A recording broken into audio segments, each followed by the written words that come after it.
तो hey guys, कैसे हैं आप सभी लोग। Welcome back to my video. तो गाइस, हमने पिछले पार्ट में इसकी ड्राइंग को आधा कंप्लीट कर दिया। सो आज की वीडियो में हम इस ड्राइंग को पूरा कंप्लीट करने जा रहे हैं।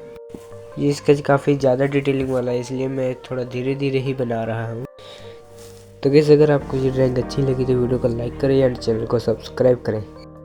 तो गाइस, हम बिना देरी के वीडियो को स्टार्ट करते हैं।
तो गाइस, हमारी जो ड्राइंग है ये कंप्लीट हो चुकी है। अगर आपको ये ड्राइंग अच्छी लगी तो वीडियो को लाइक करें और चैनल को सब्सक्राइब करें एंड मुझे कमेंट में ज़रूर बताइए मैं अगली ड्राइंग कौन सी बनाऊँ।